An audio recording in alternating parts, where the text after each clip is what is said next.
Hindi sapat ang essential, solusyon, palakihin or dagdagan ang cash flow. Nasanay tayo sa kasabihan, pag maliit ang kumot, matutong mamuluktot. Sa AI, Ascentra International, alakihan natin yung kumot. Okay po ba yun? Okay ba kayo? So, eto po yan. Paano natin gagawin yan, boss? Simple lang. Paano? Benta. Sales or pagbebenta. Because the end of the day, lahat naman talaga tayo kailangan gumaling sa pagbebenta. Ang mundong to is actually created by exchange of energy. Is that right? Wala pang pera noon, uso na ang barter, trading. Kung anong mas valuable sa iyo at mas valuable sa akin, magpapalit tayo. Hanggang ngayon, nagkaroon ng currency. So hanggang hindi ka marunong magbenta, walang mangyari. Kahit empleyado ka, nagbebenta ka. Binibenta mo yung skills, yung oras at galing mo. Kaya nga ginagalingan mo sa interview. Lahat yan is pagbebenta. Buhay is pagbebenta. Hindi ka makapag-asawa kung hindi ka marunong magbenta. Kaya nung naligaw ka, nagbenta ka rin. Binenta mo yung sarili mo, ginalingan mo. Ha? So, mga kaibigan, kailangan natin magbenta. Kaya huwag niyong isipin, ayoko magbenta, hindi pwedeng ayaw magbenta, lahat tayo magbenta. Now, sa Ascentra International, ano ang ibebenta? Tanong mo sa akin, ano? Pakita natin po, simple lang. Enrollment package and product and service. Dalawa lang naman ang binibenta natin sa AI. Sa lahat ng kumpanya, dalawa lang ang binibenta. Enrollment package or registration or product and service na tingi-tingi. Tama o tama? So, pakita natin, boss. So, papakita ko sa inyo kung paano tayo kita. First, sa enrollment package, may tinatawag kaming direct referral bonus. So, yung 5 enrollment package, kapag ikaw nagbenta or nag-promote ng mga enrollment package, doon tayo sa pinakadulo, executive. Pag executive, nakakuha ng associate, 1,700 pesos. Builder, 3,500. Consultant, 9,000 pesos. Director, 22,000 pesos. Executive to executive, 40,000 pesos. That is 20% direct referral bonus. Maliwanag po? 20% direct referral. So, syempre, nagbabago lang siya, depende sa rank mo. So, pag lower rank, enrolling higher rank o nakaka-direct ng higher rank, doon lang po nagbabago. Kaya po dapat mag-upgrade tayo to the highest rank, that is executive. Okay ba yun? O, next. Boss, pakita. Paano naman pag product and service ang binenta? So, syempre, may rebate. Okay? Pag nagbenta ka ng produkto, Omega Life ba yan? Best Barley? For example, Omega Life. Ang SRP is 3.2. Ang product, ang iyong kita dyan is 1.6 kasi ang partner's price is 1.6. So partner's price is 1.6 at 3.2 binenta mo may income kang 1.6. Malaki-laki yung rebate natin. Alright? So pag nagbenta ka ng product, meron kang kita. Pag nagbenta ka ng enrollment package, may kita ka. Next natin, boss. Liwanag natin yan. Now, pangalawang problema, walang emergency fund or savings. Paano natin susolusyonan? Ang solusyon, pakita natin, boss, expansion account. Pakisabi nga, expansion account. Kapag may expansion account ka, hindi ka kakabahan sa mga problema. May savings. So, eto ngayon ang expansion account ng Ascentra International. Pakita natin, boss. Ang tawag natin sa expansion account, it will be powered by our compensation engine called Turbo. Pakisabi nga, Turbo. Turbo engine is our computation engine kasi sa marketing plan, sa compensation, may iba't ibang engine or way of computing. Tayo, meron din tayong sarili and its own. It's very unique, it's patented. Ang ibig sabihin ng turbo, ano daw ibig sabihin, boss? It's triple unified recurring bonus. Miko, masyadong mahaba. Paano ko intindihan yung turbo? From the word itself, triple unified recurring. Umpisahan natin sa unified. Pakisabi nga, unified. Nico, paano mo nasabing unified? Pakita natin, boss. In our business, yes, please next. Meron lang dalawang flow of income or pinagkukuhanan ng pera na i-compute sa marketing plan. Ano yun? Yung benta ng enrollment at benta ng products. Sa ibang tawag, registrations or retail. Pakinggan mabuti. In most compensation engines, pakita natin, kapag may benta ka sa enrollment, ang kitaan mo, kinukompute through the binary program. In other companies as well, kapag may product and service na benta, ikaw at ang grupo mo, kinukompute ang komisyon nyo through uni-level. Now, in this kind of compensation, ang tawag natin dyan sa engine na yan, conditional income. Miko, bakit conditional income? Conditional kasi, pag magaling lang ang grupo mo, magaling lang kayo sa product and service, pakinext po, at hindi kayo nakakabenta ng enrollment package, wala kang kita sa binary. Pag tumigil ang enrollment dyan at tumigil ang recruitment, registration, wala nang binary income. Are you following? Vice versa, ganun din, kapag yung grupo mo naman walang benta ng produkto at hindi marunong magbenta, mag-retail, puro registration, wala kayong sustainable income sa Unilevel. Kaya ang tawag namin dyan, conditional income. May kondisyon, kailangan magaling ka dito, magaling ka dito. Parang sa school, kailangan magaling ka sa lahat ng subject. Now, good news, pakisabi ka good news. May advantage tayo dito sa unified income. Kaya siya tinawag na unified, yung turbo. May unified kasi dito hindi tayo binary and unilevel. Ang tawag sa atin, unified binary and unified unilevel. What does it mean? Simple lang. Dito, pag ikaw bumibenta ng enrollment package, yung grupo mo, puro enrollment package registration, ano mangyari? Kumikita ka both, paki-next boss, kumikita ka both sa unified binary, please next, binary and unilevel. So, bawat registration mo at ng grupo mo, may income ka sa binary, kasabay nun, may income ka rin sa unilevel. Is that clear? Yes.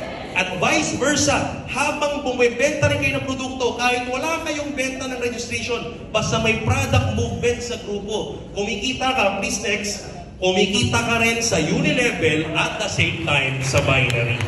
Kaya siya unified. Maliwanag po ba? Okay, now please next boss, naintindihan natin. Now, kaya pala unified. Now, bakit siya naman triple? Okay, bakit siya triple? Naging triple siya kasi kung sa lahat ng package, enrollment at lahat ng product, may income ka sa binary, unified binary, unified unilevel, ito malupit. Eh di yung grupo mo meron din. Yung mga downlines mo, meron din silang sariling kita sa unified binary, may sarili din silang kita sa unified unilevel. Now, ikaw, na-apply nila. Good news. Ikaw ngayon, sa total binary income nila at total unilevel income nila, meron ka pang kinikitang, ang tawag natin is unified override. Next boss. Ayan, unified override. So kaya siya triple. Kaya siya triple unified kasi both product and package, kumikita ka sa unified binary, kumikita ka sa unified unilevel, at all at the same time with one effort lang, kumikita ka rin sa unified override. Kaya siya triple unified. Now, Nico, gusto kong maintindihan in detail. For the sake of the first-timers, pakita natin. Okay ba kayo? Handa na ba kayo mag-compute? Ready na mag-compute? Alam ko, tsaka kayo magaling. Pakita natin, boss. Pakita natin. Sige po. So, katulad ng sinabi ko, sa binary, explain natin yung unified binary. Sa unified binary, lahat ng package and product may binary value. So, mapa-enrollment yan, registration, or product sales, may binary value. So, kung makita dito, sa unified binary, from the word buy, alam natin lahat to, it means two. So, meron kang two sales force or sales group. The left group and the right group. So, this time, kung hahati natin yung sales group mo, let's make a scenario. Kung ikaw nag-join ka or nag-enroll ka ang executive package, automatically, at may na-refer kang kaibigan, may kaibigan naman tayong lahat, na-refer mo sa left, pakita mo boss, na-refer mo si Jurgen. Ha? Pwede? Si Jurgen, kumuha rin ng executive package tulad mo. Etong matindi, hindi lang naman si Jurgen kaibigan mo. Dahil palakaibigan ka at mabarkada ka sa school before, sa left mo, pa-register mo at na-direct mo. Sino? Pakita natin, boss. Si Jaylee. Bumili rin ng executive package. Eto na, ha? O, sino dito yung gustong ganyan ng left and right nila?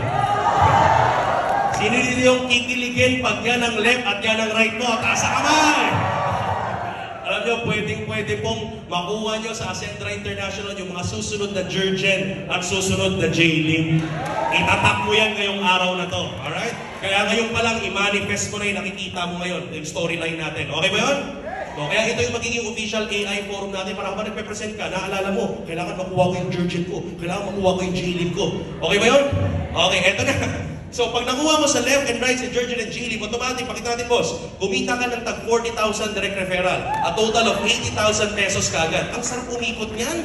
Kahit malayo, sarap biyahihin kasi 40,000. Makadirect ka lang sa isa ng online, buhay yung buong hub. Bayad ang kuryente, renta at lahat. Tama ba? 40,000 kagad. So, tingnan natin mabuti. At same time, dahil may 10,000 binary value ang executive, pakita natin, boss, may 10,000 sa left kay Jurgen, may 10,000 sa right yung executive ni Jaylee. Magpe-period, matching bonus, magkano yun, boss? Ang tawag doon, bayad ka ng 10,000 pesos. Ibig sabihin, yung binary value natin are all converted into cash directly. So wala nang pointing system. Kung ano yung nakikita niyong binary value, that is equivalent to cash. So basta may nagbanggang 10,000 binary value sa left and 10,000 binary value sa right, bayad ka ng 10,000 pesos. Clear ba yun? Okay, pakita natin, boss. Okay, now, ang total income mo na is 90,000 pesos. So take note, meron tayong safety net, paki-next, boss. Ang safety net natin, tinatawag na rank binary value capping. Yung rank BV cap, ibig sabihin, kung ano po yung current rank mo. For example, executive. Ang pinaka-maximum na magpo-flow na binary value sa'yo, sa grupo mo, sa Salesforce mo, is yung 10,000 binary value kung executive ka. So, depende sa rank kung ano yung maximum na magpo-flow sa account mo. Is that clear? So, during technical trainings, ipapaliwag natin further more about that. Okay? Next, paki-next po, boss. Ayan. Tuloy natin yung scenario. This time, may dalawa ka pang kaibigan. Siyempre, hindi lang naman dalawa kaibigan mo. Mabarkada ka nung nag-aaral ka. May dalawa ka pang kaibigan. Sino? Paki-next, boss. Si Ces at saka si Miko. So, dahil may kaibigan ka pang dalawa, si Ces at si Miko, at bumili rin sila ng executive package. This time, because of the word binary meaning two, dalawa lang ang sales force mo. Left and right. So, ibig sabihin, hindi mo pwedeng ilagay kung saan-saan si Ces and Miko. So, ang tawag doon, paki-next, boss, kailangan mo silang spill over si Ces sa left ni Jurgen at si Miko sa right ni Jaylin. So, technically, ang tawag natin doon, paki-next, that is external encoding. You can only refer or direct somebody and spill over them kung sa left lang. Kung sa right lang. So, dito, tulungan. Are you following? Wala kang choice, tulungan talaga. May spillover at may spillover ka kasi si upline, one account lang tayo, talagang mag-spillover yan sa left, sa right, sa right. Ay, ang problema mo na lang, yung kabila mo. Are you following? Okay, tingnan natin mabuti. Okay, so yan. Next natin, boss. So, syempre dito, pakita natin, dahil may spillover, may direct referral din yan na 40,000. Kumita ka na naman ng 80,000 pesos sa executive package ni Ces at executive package ni Miko. Clear? At dahil may executive dyan, meron ding matching bonus yan, 10,000 BV on the left, 10,000 BV on the right, bayad ka na naman ng 10,000 pieces. Okay? Now, eto na. So, ikaw pinag-uusapan natin. Now, paano naman yung mga na-refer mo? Eh, syempre, si Mr. J. Ling, no? Talaga namang tagus-puso magmahal po ito. So, talaga namang meron siyang ni-refer din, no? Ni-refer po niya sino? Na-direct niya si, paki-next, boss. Na-direct, by the way, ang total income mo is 180,000. Na kung si Jaylee pag-uusapan, si Jaylee may na-refer. Sino na-refer niya, boss? Paki-next. Ayan, si Tin. Na-refer ni Jaylee si Tin as an executive package. Automatic si Jaylee kumita ng 40,000 sa executive ni Tin. At the same time, meron siyang matching bonus na 10,000 kasi nag-match si Miko at si Tin doon sa kanyang binary value. Is that clear? Now, if we will talk about you, pakita natin, boss. Kung ikaw ang pag-uusapan, meron ka ngayong waiting na 10,000 binary value sa executive account ni Tin. Now, itong waiting na ito nung gagawin dito, kailangan pala si Jurgen magkaroon ng isa pa sa kabila. Or ikaw mismo mag-spill over ka on your left side. But then again, what if walang na-spill over, walang na-recruit? Okay lang. Kasi si Ces, ang lakas magbenta ng product. Pakita natin, boss. Binenta lahat ng Best Barley, pinumot lahat ng Omega Life, Barley Fusion, may nakit na company, 500 employees, kinover ng HR, lahat ng empleyado, nagti-3.5 na basic AI at premium AI. Lahat ng product na yan may equivalent binary value. Peso na po lahat to. So sa lahat ng gumagalaw na product on your left side, pakita natin, boss, magmamatch po yan dun sa weighting ni Tin. Automatic, pakita mo, boss, sige, isang click lang. May 7 pesos, 10 pesos, 15 pesos, 20 pesos, 35 pesos, tuloy yan. Wala nang hinihintay na accumulation ng points. Kung magkano yung peso, bayad ka na kagad ng 7 pesos, bayad ka ng 10 pesos, bayad ka ng 35, bayad ka ng 25 pesos, bayad ka ng 1,000 pesos, hanggang maubos yung binary value sa strong side. Okay? Ang tawag namin doon, paki-next, boss, ang tawag is, paki-next, instant match payout. No gimmicks, full transparency, pera na po yan, full cash. Kahit kung ano-anong gimmicks yan, full cash, ibabayad. Kaya yung dashboard mo parang Forex. Makikita mo, 7, 10, 11, 15, 25, 1,000, 10,000, 1,000. Para ka nasa Forex real time. Gumagano yung dashboard mo in time. Sino yung mga excited dyan? Taas ang kamay. Okay, pakita natin. Next, boss. Okay, ito na. Same scenario. Si Jaylee at si Jurgen, take note, ang binary natin may maximum income per week. Pakita natin, boss. May maximum income per week. Sa binary lang, hindi pa kasama yung ibang kitaan. Yung ibang kitaan, walang maximum income. Sa binary lang tayo may maximum income. Magkano daw, boss? Pakita natin. You can earn in binary one account. Magkano daw? Next, boss. Earn from 120,000 to actually 14 million pesos in 1 month. Bakit mo pa kailangan ng multiple accounts na ang dami pang inaalagaan, ang dami mong pinapag-ikot, kung dito naman, one account lang, left and right lang isipin mo, pwede kang kumita ng 14 million per month. Are you following? So talagang tututok ka na lang sa grupo, left and right, ang goal, tulungan yung mga tao, hindi yung pakinabangan pa. Hindi yung talagang parang gusto mong kumita ng mabilis, pag-hiwa-hiwalayin pa, hindi ganoon. Wala nang ganoong sistema. Dito po sa Ascendra International, tunay na tulungan sa pag-asenso sa Ascendra International. Okay? Now, ito yung maximum. So, pag-usapan natin yung scenario, executive. Dahil executive account ka, pakita natin, boss. Executive ka, so may 700,000 ka per week. That is 2.8 million maximum per month. So, take note. For example, pakita natin, boss. Monday, Tuesday, Wednesday. Tumakbo yung linggo hanggang Wednesday. For example, say, grupo ni Joseph Lim, merong, pakita natin, 1 million binary value. At sa grupo ni Jurgen sa left, may 700,000 binary value. Tingnan mabuti, ha? From Monday, Tuesday, Wednesday, nag-ipon yung binary value na yan. Automatic, real-time, nag-match na yan. Pakita natin, boss, nag-match yan, bayad ka ng 700,000 pesos. Okay? Now, pagdating ng next Thursday, okay? So, may maiiwang 300,000 binary value waiting. Tama?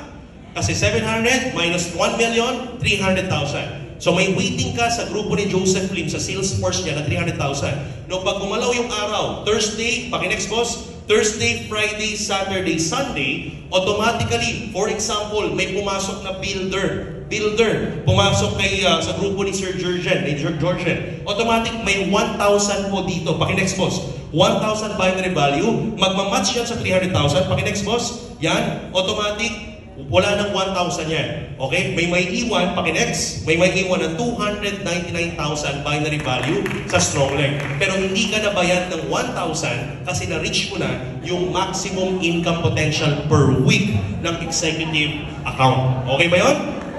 Clear? Okay, now, Nico, ano mangyayari sa 299? Ito maganda.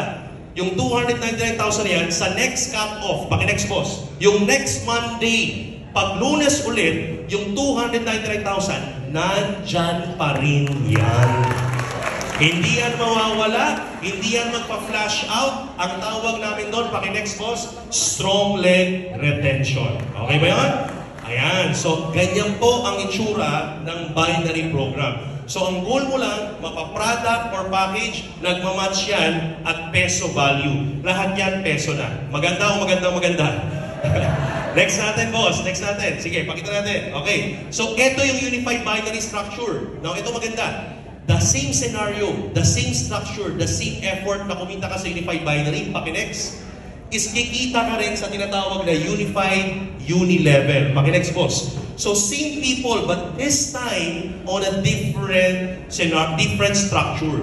Sila rin po yun. Pero sa unified uni-level, ang itsura ng structure mo, lahat ng direct mo sa uni-level, considered as, paki-next, your first level. Okay? Yung direct ng direct mo, ang tawag doon is, paki-next, boss, second level. So sa uni-level, from the first level mo down, paki-next, boss, down to the 10th level, lahat ng package at lahat ng product may equivalent uni-level value. Okay? So sila rin, okay, the same effort, pero lahat ng pumasok na package and product may uni-level value maliban pang sa nakakargang binary value. Okay? So automatic, lahat po yan, from first to 10, may kikitain kang ilan daw po, boss? Paki-next, 10% of all the uni-level value. Itong uni-level value, ulitin ko, parang binary value, peso equivalent na po ito. So this is already cash equivalent. So kung may 10% ka, ibig sabihin, Boss Pao, paki-next po, Boss Pao, pag-click mo niyan, okay, paki-next. Ibig sabihin, for this month of June, imagine this month of June, may mga pumasok na executive sa left and right, from the first level to 10th level, may mga executive package. Ang executive package is 3,000 uni-level value. So kung may 10% ka, paki-next, boss, ibig sabihin, tuloy na may 300. Hindi ko titigil, hindi ko mapalakpak, 300. Okay. So tuloy-tuloy na may 300 dyan, basta may pumapasok na executive kasi from the first to the 10th level of your organization, nakakarga na po sa bawat executive na may 10% ka doon. Is that clear? Alright, so ito take note ha, babalikan ko lang. Habang kumikita ka ng 300, papaalala ko lang po sa inyo, unified unilevel to. Pero habang kumikita ka ng 300, paki-next boss, sila-sila rin po yung nasa, paki-next, sila rin yung nasa left and right mo. So the same executive on the same month, the same production. Kung sino yung mga nag-akyat ng 300 sa'yo, sila-sila rin yung din yung production na nag-akyat sa'yo ng 10,000, 10,000, 10,000, 10,000, 10,000, 10,000, 10,000. Ang tawag doon, unified binary and unified unilevel. Same effort, pero twice kang kumikita kasi nakakarga na yung unilevel value at nakakarga yung binary value. Okay po ba yun? Okay.